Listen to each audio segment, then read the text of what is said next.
berbeda dengan bangunan masjid yang terletak di Jalan Tamblong, Kota Bandung, Jawa Barat. Bangunan masjid ini memiliki arsitektur menyerupai kelenteng. Rumah ibadah umat Islam ini termasuk masjid tertua di Kota Kembang. Awalnya, Masjid Lause II didirikan seorang Muslim berdarah Tionghoa dengan tujuan agar bisa memberikan banyak informasi tentang Islam pada saudara Tionghoa lainnya. Kita juga punya saudara Tionghoa gitu sebagai Muslim gitu. Makanya namanya pun Lause. Lause kan bahasa Tionghoa yang artinya kira-kira guru ya. Ini sebetulnya turunan daripada Lause Jakarta, Lause 1. Banyak kegiatannya di sini adalah internal sama eksternal. Eksternal adalah membina para mualaf Tionghoa, yang eksternal adalah memperkenalkan. Kita sering bakso setiap bulan kepada masyarakat. Untuk mereka bahwa di Tionghoa juga ada yang Islam, bukan hanya Arab saja, bukan hanya Timur Tengah, tapi di Tionghoa juga ada yang Muslim, yang juga sebagai saudara kita. Harusnya kita sama-sama membangun negara ini maupun membangun agama ini secara bersama-sama itu.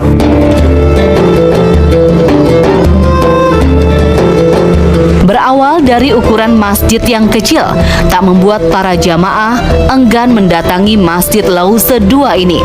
Masjid pun diperluas setiap tahunnya dengan harapan bisa menampung para jamaah yang terus bertambah. Kalau yang di Bandung ini dimulai sejak 1997, tetapi berkembang itu secara agak lebih besar itu kurang lebih sekitar 5-6 tahun yang lalu lah. Dulu tempat kita hanya segini, yang ruang kecil ini Pak. Ini cuma segini, satu section, luasnya cuma sekitar 7 kali 10 ya kan ya. Tapi setelah itu kita alhamdulillah Allah berikan kemudahan, kita berkembang menjadi kita perluas, jadi ke ini Tamblong 27 ke Tamblong 25 kita ambil alih kurang lebih tahun 2017.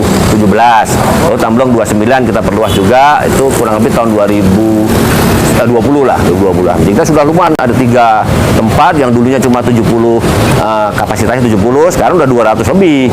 Itu kalau biasa. Kalau Jumatan tadi Cici lihat kan itu dipasang tenda ya kan, udah hampir 1000 ini.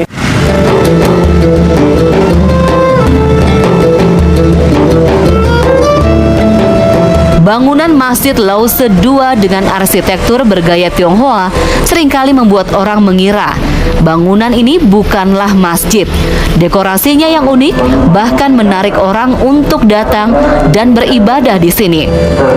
Masjid Lause II juga melengkapi fasilitas Al-Quran dengan terjemahan bahasa Tionghoa. Mungkin arsitekturalnya kan kita monumental ya. Warnanya ini kadang-kadang orang berjalan nggak tahu kalau ini masjid. Beberapa kali saya ketemu orang yang berjalan mau sholat, oh ini kelenteng, begitu ada yang ngaji dia masuk, oh ini masjid Pak, iya masjid ini. Saya pikir kelenteng. Nah, itu yang membedakan mungkin itu kan.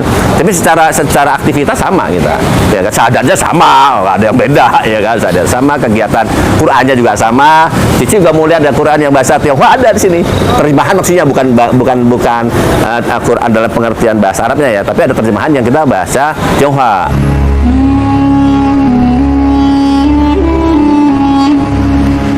Tak hanya memiliki bangunan arsitektur yang unik, Masjid Lause II juga mengadakan program bagi mualaf. Tercatat ada 175 orang yang memeluk agama Islam dan mengucapkan syahadat di Masjid Lause II. Ketika saudara baru kita ingin mengucap 2 kalimat syahadat, tidak serta-merta kita ikrarkan secara langsung, tapi ada pembina dasar dulu. Mengapa? Karena kami ada tanggung jawab moral. Jangan sampai saudara-saudara baru kita setelah mengucap ikhlas syahadat kemudian dibiarkan tidak mempelajari tentang Islam. Makanya kami sebelum saudara baru kita mengucap ikhlas syahadat, kami ada 4 pembinaan dasar yang wajib diikuti. Asyhadu an la ilaha illallah. Asyhadu an la ilaha illallah. Wa asyhadu anna Muhammadar Rasulullah. Aku bersaksi bahwa tidak ada Tuhan selain Allah, dan aku bersaksi bahwa Nabi Muhammad adalah utusan Allah. Itulah arti dari kalimat syahadat yang wajib diucapkan oleh para mualaf. Hari itu adalah hari bersejarah bagi kehidupan Asti. Hidayah Allah Subhanahu wa Ta'ala menuntunnya menjadi seorang Muslim. Perempuan kelahiran tahun 1993 ini memilih Masjid Lause II sebagai tempatnya mengucap ikrar untuk beriman kepada Allah. Karena dulunya saya sekolahnya SDMI. madrasah. Udah gitu dari teman-teman juga terbesit karena saya sering ikutan kayak pengajian gitu sih, kayak teman-teman kan SDMI, SMP sering ketemu sama teman muslim juga, SMA pergaulannya banyak.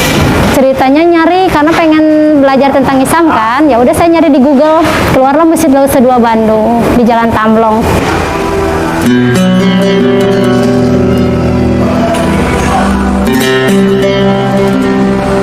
Menjadi seorang mu'alaf memang tak mudah. Banyak tata cara ibadah yang harus dipelajari agar memahami syariat Islam secara kafah. Perlahan namun pasti, seorang Asti menjalaninya dengan konsisten. Sekarang waktu pertama saya belajar kan susah ya kalau nulis bahasa Arab, apalagi baca ya. Karena bertahap belajar di sini, saya juga belajar tahsin.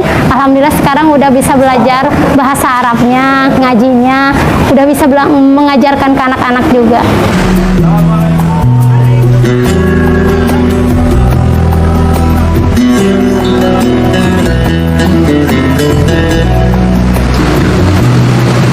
Perjalanan mencari hidayah Allah juga dilakukan Lena Haryani.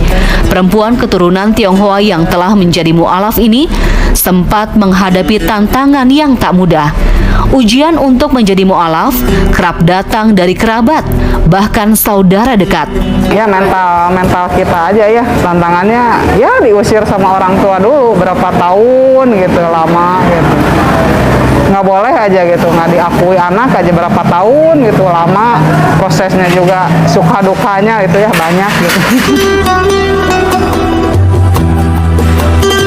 Dengan semakin mendalami ajaran Islam, membuat keduanya yakin bahwa Islam merupakan jalan hidup mereka.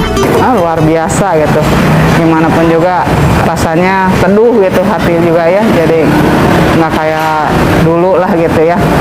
Terus sekarang ikhlas apa adanya gitu, segala rupanya gitu. Islam itu benar-benar luar biasa ya, saling benar-benar toleransinya berat banget, maksudnya saling benar kuat, terus orang-orangnya itu luar biasa, sangat susah untuk diungkapkan benar-benar gitu ya. Agama Islam itu agama yang rahmatan lil alamin.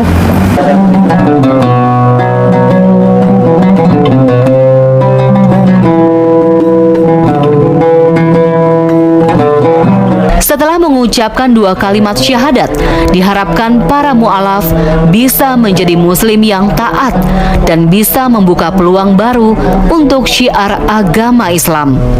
Cahaya yang para mu'alaf ini yang tadinya besar akan bertambah menjadi besar. Jangan sampai nanti malah meredup. Mengapa meredup? Karena tidak istiqomah di dalam pembinaan mu'alaf ini. Nah, salah satunya ini luar biasa tadi Cici Masti sama Cici Lina. Sejak dari awal tahun awal ikhlas syahadat, terus belajar, akhirnya bisa memahami, bisa mengerti bahwa Islam ini seperti ini. Nah, nanti dengan sendirinya dan akhlaknya dan lain sebagainya akan menjadikan keluarga yang lain yang katakanlah belum muslim tertarik belajar, kok si Masti dulu yang sebelum muslim kok ABCD, sekarang setelah menjadi muslim Masya Allah luar biasa, jadi bertanya-tanya mengundang saya pun ingin belajar seperti itu. Nah itulah yang sudah kami harapkan.